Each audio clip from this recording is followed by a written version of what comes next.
पाते, लेकिन ऐसा कोई क्षण नहीं जाता जिस क्षण शरीर में परिवर्तन न होता हो। एक बार हमने उदाहरण नहीं दिया था कि हर क्षण कोई क्षण हम रुकता नहीं, परिवर्तन हो ही रहा है। तो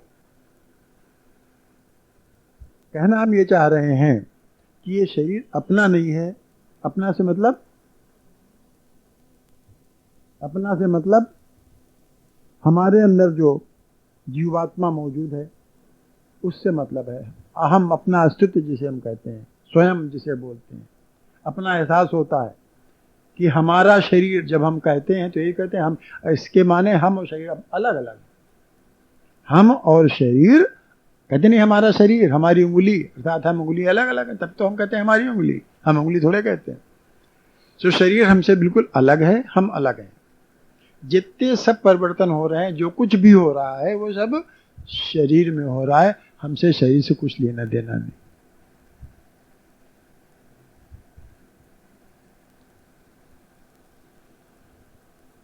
ठीक है ना? शरीर को मैंने कहा नहीं, तो संसार को अपना मानिए तो शरीर को अपना मानिए। संसार को तो हम अपना मानते नहीं, वो तो कहते हैं अलग है। तो अब ये शरीर भी संसार ही का अंग है ना, इसलिए शरीर भी अपना नहीं है। हमने केवल अपना इसे मान लिया है। मान लेने से ही ये लगता है हम कर रहे हैं। शरीर को हमने मैं मान लिया कि मैं शरीर हूं, शरीर मेरा है और शरीर मेरे लिए है। ये हमारी मान्यता है। इस मान्यता के कारण ऐसा लगता है कि हम कर रहे हैं, अन्यथा हम कर नहीं रहे होते हैं कुछ। हम कुछ कर ही नहीं सकते, हमारे कोई क्रिया है ही नहीं। न परमात्मा में क्रिया है, न परमात्मा के अंश में कोई क्रिया है। सिर्फ वो जिस प्रकार से बिजली मशीन को चला देती है, मशीन चलती रहती है, उसी प्रकार से अंदर जो शक्ति है, जीवात्मा इसे बोलते हैं, ईश्वर अंश जीवनाशी इसे बोलते हैं, जीव ये शरीर को चला रहा है। अगर वो निकल जाता है तो शरीर चलना बंद हो जाता है। जिस कारण बिजली, आप बटन दबा दिए, बिजली गई वहां से, मशीन बंद। उसी प्रकार से जीवात्मा निकल गया शरीर से, शरीर का संचालन बंद। तो शरीर और शरीर वाला दोनों अलग अलग हैं।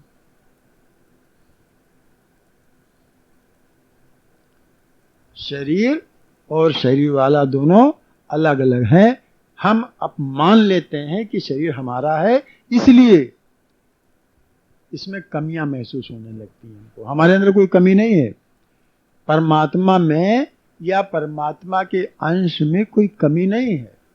कमी तब महसूस होती है, कमी तब मालूम होती है जबकि हम कहते हैं ये हमारा शरीर है।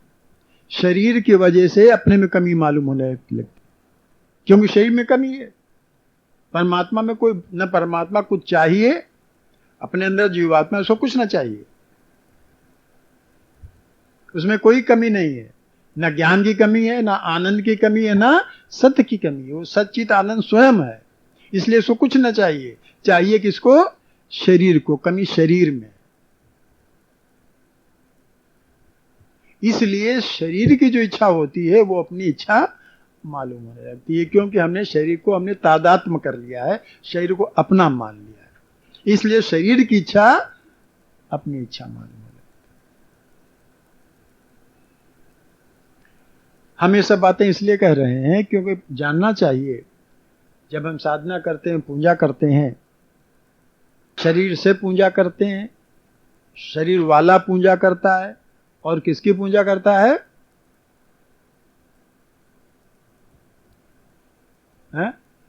परमात्मा की। आत्मा पूजा नहीं करता, जीव पूजा करता है। जीव साधना करता है।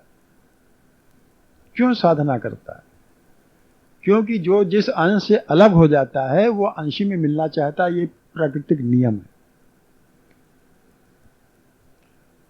जो भी अंश अंशी से अलग हो गया वो अंश में मिलना चाहता है।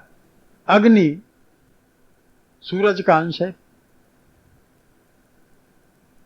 जब भी अग्नि आप जलाएंगे तो ऊपर भागेगी, ऊपर ही, क्योंकि उसका स्थान जो है जमीन में नहीं है, ऊपर है। मिलने के लिए भागेगी सूरज से, ऊपर ही जाएगी। पृथ्वी का अंश कोई भी ढेला आप ऊपर फेंकें, वो तो वैज्ञानिक लोग गुरुत्वाकर्षण शक्ति बताते हैं, वो तो ठीक है नीचे ही आएगी। लेकिन आध्यात्मिक दृष्टिकोण से पृथ्वी का अंश पृथ्वी की तरफ भागेगा, जल का अंश जल की तरफ भागेगा। कि तो क्या रहीम का है नहीं दुआ,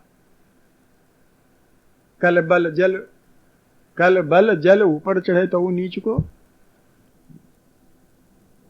कल के द्वारा मशीन के द्वारा चाहता ऊंचे चढ़ा दिए जल को, लेकिन उसका स्थान नीचे है, तो जब छुट्टी पाएगा तो वो नीचे ही भागेगा। इसी प्रकार से जीव जो है, जीवात्मा जिसे बोलते हैं, वो परमात्मा का अंश है, वो परमात्मा की ओर भागता है। जब छुट्टी पाएगा तो परमात्मा की ओर भागेगा। अब छुट्टी 3 शरीर होते हैं ना, कारण शरीर, सूक्ष्म शरीर और ये भौतिक शरीर जो पृथ्वी से बना हुआ है, पार्थिव जिसे बोलते हैं, इसलिए पार्थिव बोलते हैं कि पृथ्वी से बना हुआ है। ये भी जब छूट पाएगा तब वो स्वभावतया इसका स्वभाव है परमात्मा की ओर भागना। हम उसको रोके हुए हैं। हम से मतलब अपना अहम, हम उसको रोके हुए रोक लेते हैं, शरीर में आबद्ध कर लेते हैं, चाहे स्थूल शरीर हो, चाहे वो सूक्ष्म शरीर हो, चाहे वो कारण शरीर हो। हम उसको रोके हुए हैं, नहीं भागने देते हैं। वो छूट चाहे तो भाग जाए,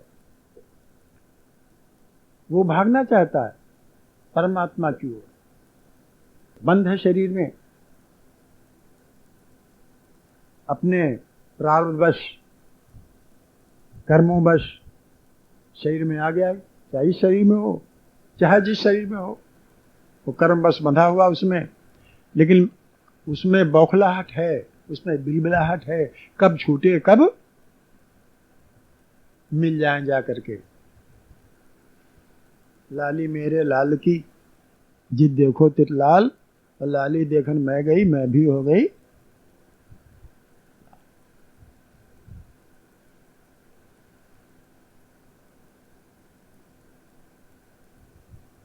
ये एक स्वभाव है अंदर जो हमारे क्षेत्रज्ञ जिसे बोलते हैं, क्षेत्र और क्षेत्रज्ञ। क्षेत्र ये शरीर, और क्षेत्रज्ञ माने, क्षेत्र माने खेत, खेत माने शरीर, और इसके अंदर है, उसके अंदर उसका मालिक क्षेत्रज्ञ। गीता में जैसा आया क्षेत्र का मालिक। तो हमने आपसे एक दिन कहा था ये शरीर जो है उपजाऊ खेत है, मनुष्य शरीर ही उपजाऊ खेत है। यही से कर्म उपजे हैं, पैदा होते हैं, वही अन्य शरीरों में फल देते हैं। मनुष्य शरीर में भी फल देते हैं, और अन्य शरीर जितने मिलते हैं वहां भी वही फल देते चले जाते हैं। और वो कटते कहाँ आकर के, फिर अंत में मनुष्य शरीर ही में वो कट सकते हैं। क्योंकि कहा ना, गांठ जहां से बंधी होती है वहीं तो खुलेगी।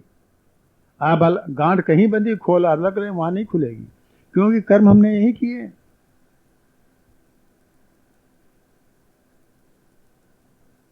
कर्म जितने किए मनुष्य शरीर से ही किए हैं, तो चाहे तो शरीर मिल जाए। अगर बंधन कटेगा तो इस मनुष्य शरीर में आकर के ही कटेगा। इसीलिए कहा गया है बड़े भाग मानुष तन पावा। पता नहीं कितने भाग, कैसे बुलंद तकदीर थी कि ये मनुष्य शरीर मिल गया, लेकिन उसको हम यूं ही खोते चले जा रहे हैं। एक मौका दिया था कि शरीर दे दिया 24 तत्वों का, लेकिन हम व्यर्थ में से गंवाते चले जा रहे हैं। अब फिर चले जाएंगे, पता नहीं किसी उम्र में, कितने उम्र में कहाँ जाएं, और पता नहीं कब मनुष्य शरीर मिले। अभी कह रहे थे, कौन पांडे जी कहीं कह रहे थे कि कब मिले मनुष्य शरीर, कुछ कहा नहीं जा सकता, और यहीं से खुल सकती है गांठ। हमने आपसे बताया ना कि अंदर वाला भागना चाहता है, कहाँ मिलना चाहता है अपने अंशी से, लेकिन अब हमारे कर्म उसको मिलने नहीं देते हैं। तड़प रहा है अंदर मिलने के लिए, तड़पन होती है। वो तड़पन हम सब महसूस करते हैं। ऐसी बात नहीं, कोई महसूस नहीं करता। वो तड़पन हम लोग सब महसूस करते हैं, किसी न किसी रूप में करते हैं। कोई किस रूप में कर रहा है, कोई किस रूप में महसूस कर रहा है तड़पन। लेकिन वही बात है कि शरीर को हमने अपना मैं मान लिया कि मेरा शरीर है, मैं शरीर हूं और शरीर मेरे लिए है, जबकि बिल्कुल इसका उल्टा है। न मैं शरीर हूं, न मेरा शरीर है, न ये शरीर मेरे लिए भी है, क्योंकि मैं तो शरीर से बिल्कुल अलग हूं, शरीर से कोई लेने देना नहीं। और जिस दिन भी ये समझ में आ जाएगा कि मैं शरीर नहीं हूं, शरीर मेरा नहीं है, ये तो संसार का है, अंदर जो बोल रहा है ना उसका शरीर थोड़ा है, ये तो शरीर में बंधा हुआ है, कर्मानुसार छूट के भाग जाना चाहता है।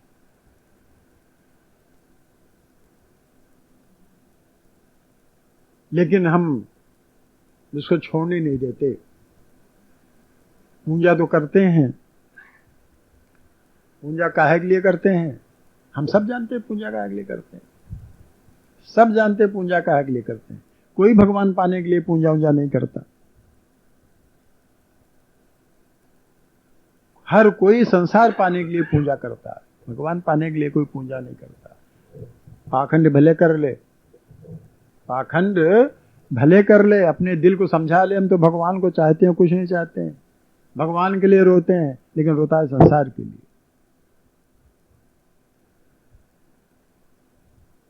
तो हमें ये जब ये पता चल जाएगा कि हम शरीर से बिल्कुल अलग हैं, ये शरीर मात्र हमको मिला है संचालन के लिए, इससे हम ऐसे सात्विक कर्म करें जिनसे कि ये बंधन छूट जाए। क्योंकि जरा और मरण का बंधन, जन्म और जरा और मरण, जन्म जरा और मरण, ये दुख है शरीर के। इस शरीर के 3 दुख बहुत बड़े हैं, जन्म में दुख, बुढ़ापे में दुख और मरण में दुख। तो इन दुखों से कैसे छुटकारा मिलेगा? हर शरीर में ये होता है, जो भी शरीर मिलेगा 3 दुख निश्चित रूप से होंगे, और बाकी जो दुख है वो तो होते ही होते हैं। 3 दुख तो निश्चित है हर शरीर में, चाहे जो शरीर मिले। तो इनसे छुट्टी पाना चाहता है, अंदर वाला शरीर वाला इनसे छुट्टी पाना चाहता है, वो भाग जाना चाहता है, अपने अंशी में मिल जाना चाहता है।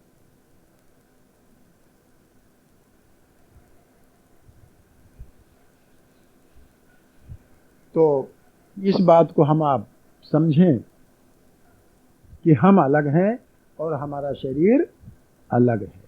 जब ये अलगाव समझ में आ जाता है, तब कर्म करने में सावधानी होती है, आसानी होती है। कैसे कर्म करें ये भी मानना है। जिस प्रकार से हमने उदाहरण दिया नहीं, अग्नि ऊपर भागती है, जल नीचे भागता है, वह हवा बांधे रखिए, क्या जब तक बंधी रहे, बंधे छोड़ दे तो हवा मिल जाएगी। आप बांध छोड़ सकते हो हवा को, कहीं बांध लीजिए, जब छुट्टी पाएंगे तुम हवा मिल जाएगी।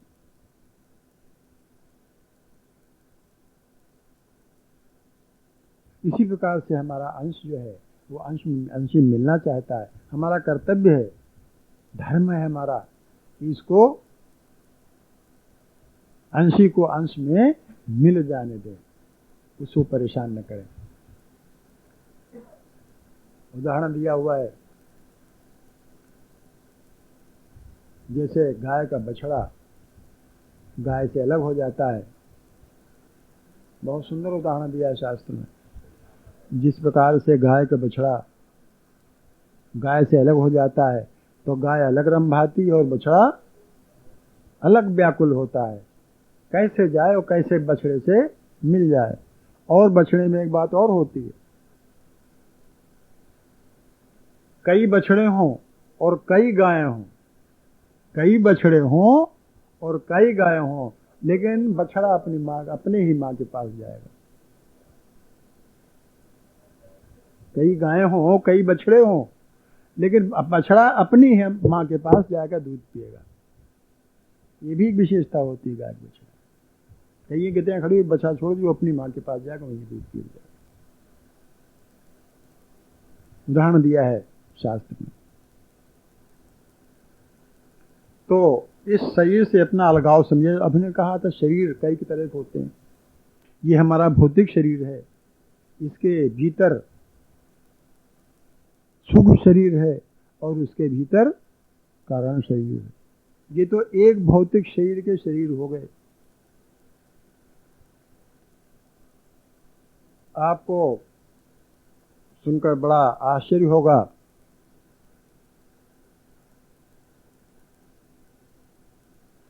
कि ये मनुष्य जीवन बड़ी विचित्रता है। मानव जीवन बड़ा रहस्यमय है। मानव स्वयं रहस्यमय है। मनुष्य स्वयं रहस्यमय है, मनुष्य का जीवन रहस्यमय है और मनुष्य की देह रहस्यमय। और इस रहस्य का पर्दा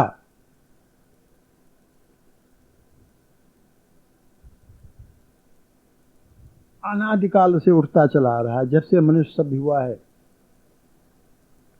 अपने को जानने समझने लगा है, तभी से इस रहस्य का पर्दा अर्थात शरीर के रहस्य का पर्दा, जीवन के रहस्य का पर्दा उठाने का प्रयास करता रहा है। और अभी तक पूर्णतया इतना सभ्य होते हुए भी अभी पूर्णतया पर्दा जीवन क्या है, जीवन क्या रहस्य है, जीवन का नहीं उठ पाया। अपने शरीर का पर्दा, अपने इस देह का पर्दा भी अभी पूर्ण तरफ से उठ नहीं पाया है कि देह शरीर किसका है, कैसे है।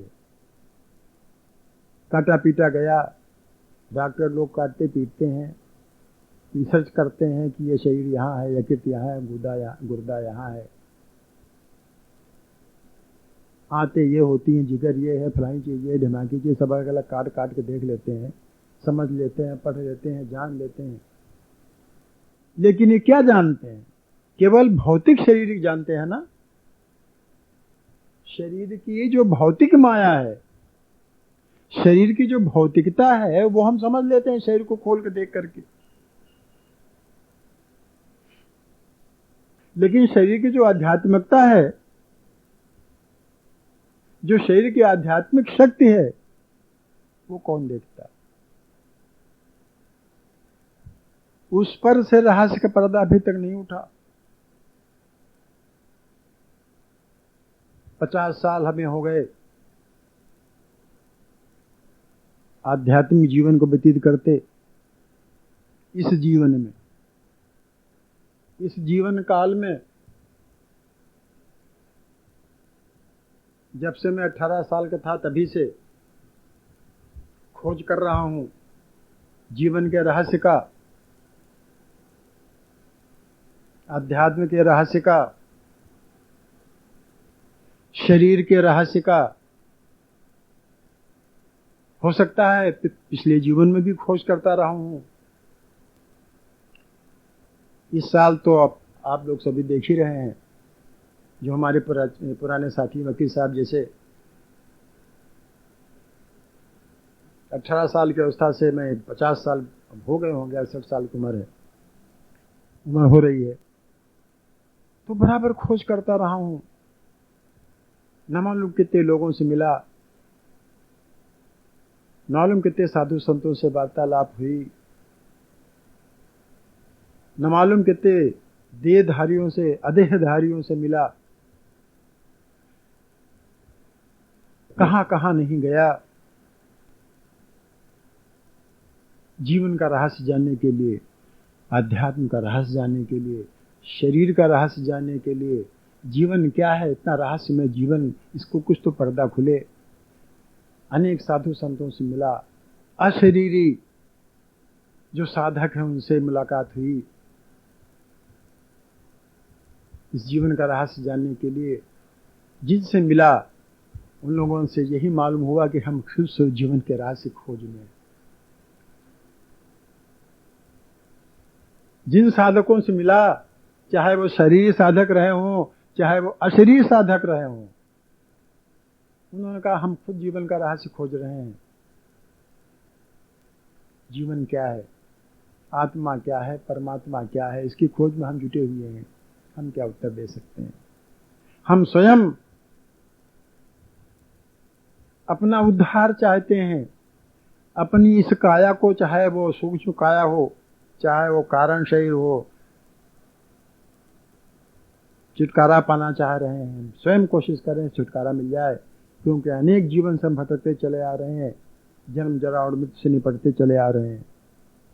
अभी जीवन क्या रहस्य, इसका पर्दा नहीं उठ पाया। ऐसे ऐसे साबिका पड़ा जो शरीर बदल देते हैं, शरीर ही बदल देते हैं, आकाश में चलते हैं। साधक साधना की आकाशचारी, शरीर बदलने वाले, रूप बदल देने वाले,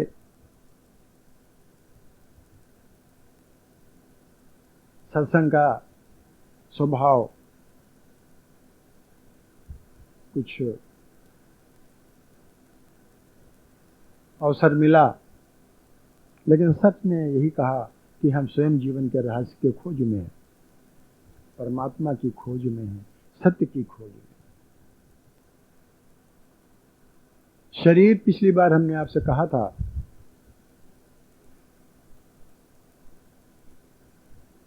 एक तो भौतिक शरीर हम देख रहे हैं, ये 24 तत्वों वाला, इसके अंदर सूक्ष्म शरीर होता है, उसके अंदर कारण शरीर होता है। एक शरीर की बात है। इसके बाद ये आकाश शरीर, ये जो शरीर छूटता है, पिछली बार हमने आपसे कहा था, शायद आपको याद होगा,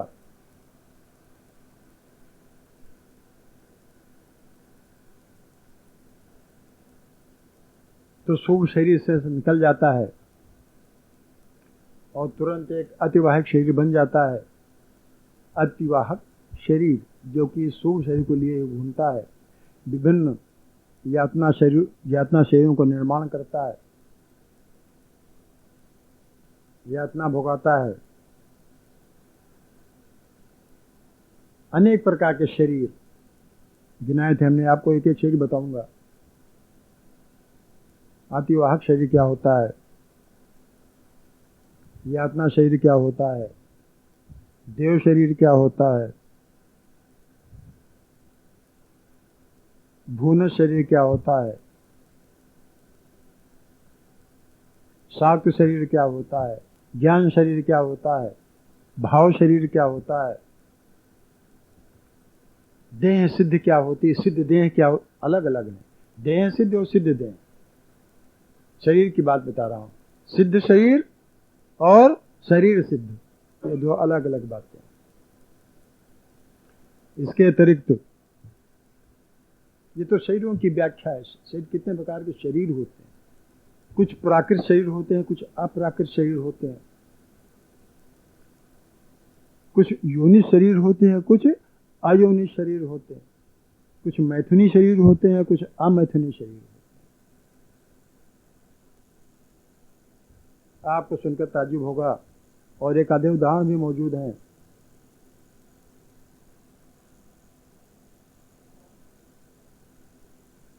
योनिज और अयोनिज तो आपको मालूम है, आसान है। बहुत से हैं कि जो शरीर यौन से उत्पन्न होते हैं और बहुत से यौन से उत्पन्न नहीं होते हैं। मनुष्य भी बहुत से ऐसे हैं, प्राचीन काल में ऐसे हो गए हैं जो कि यौन से उत्पन्न नहीं हुए। कोई घट से उत्पन्न हुआ है, कोई जमीन से उत्पन्न हुआ है, उदाहरण मिलते हैं।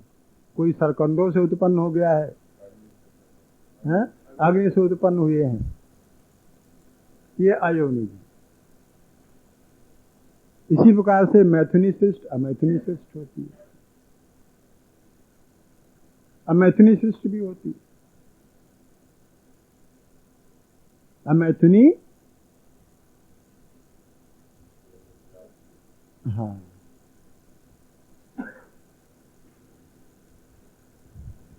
उसमें भी अलग अलग होते हैं, उसमें भी अलग अलग शरीर होते हैं। पुराने काल में तो ऐसे शरीर मिलते ही थे। उसमें ऐसा होता है, क्षमा कीजिएगा, तो कुछ प्रसंग आ गया इसलिए बता रहा हूं। उसमें भी कुछ ऐसा होता है कि जो शरीर उत्पन्न होते हैं मैथुनी, हमारे यहां हुए हैं। कर्ण जो है वो सूर्य भगवान के कर्ण के सुनने से उत्पन्न हुआ है, मंत्र से। उदाहरण हम बता रहे हैं आपको। किसी ऊर्ध्वरेता पुरुष से जब संपर्क हो जाता है स्त्री का, तो उसमें अमैथुनी सृष्टि उत्पन्न होती है। अर्थात स्त्री के ऊर्ध्वभाग या अधोभाग केवल स्पर्श मात्र से शरीर पैदा हो जाता है। हमने भी कर्ण को उदाहरण दिया। उसमें भी दो बातें हैं। ऊर्ध्व अंग से स्पर्श से जो शरीर उत्पन्न होता है वो उत्तम प्रकार को होता है, जैसे कि मस्तक है, कान है, कंठ है, हृदय है, नाभि है। इनके स्पर्श से जो अयोनिज संतान होती है वो उत्तम प्रकार की है। और अधोगामी बिंदु से जो संतान पैदा होती है या मैथुनी से जो देह शरीर उत्पन्न होता है वो अधम का होता है।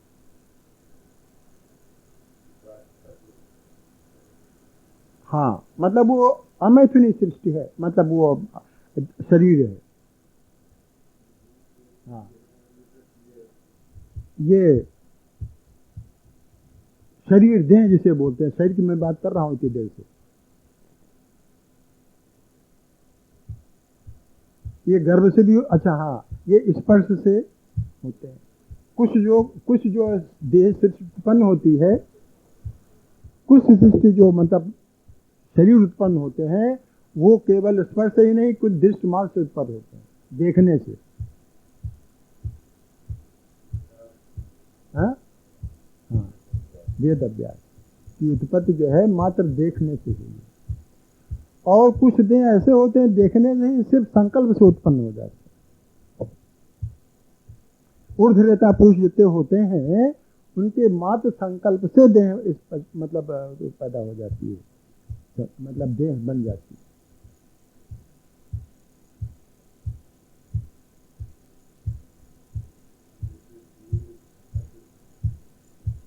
अरे वीरभद्र क्यों जाओ, आप कहीं सही कह रहे हो। अगस्त्य मुनि, उनका निजी संकल्प था कि हम यौन से उत्पन्न नहीं होंगे, संकल्प से वो घट से उत्पन्न हो गए। सीता जी जमीन से उत्पन्न हुई, उनका भी संकल्प था कि हम अयोनिज होंगे, अयोनिज से उत्पन्न होंगे। संकल्प से, मात्र संकल्प से शरीर बन जाता है। तो हमारे उदाहरण मौजूद।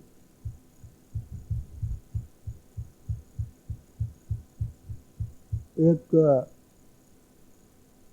चर्चा सुना दूं आपको इसी संदर्भ में।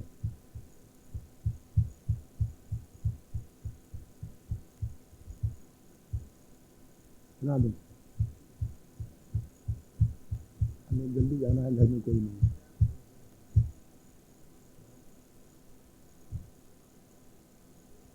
हमने ये संसार का आसपास की जिक्र बता रहे हैं आपको, 60 हो या 61 हो, ऐसे कुछ काम है, पूरी तरह से याद नहीं।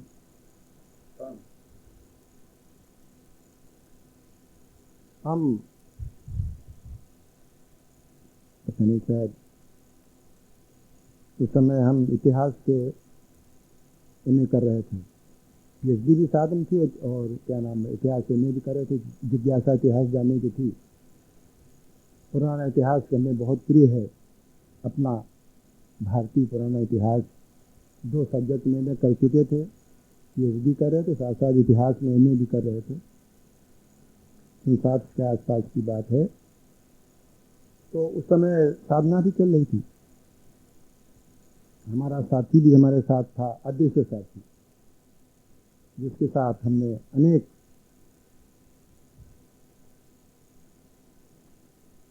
अदृश्य सूक्ष्म शरीरधारी साधकों से संपर्क साधा था। हमने बातचीत की थी। हमने इस संबंध में भी चर्चा करी कि ये अयोनिक या अमेथनेसिस कैसे होती। लाइब्रेरी में बैठा करते थे।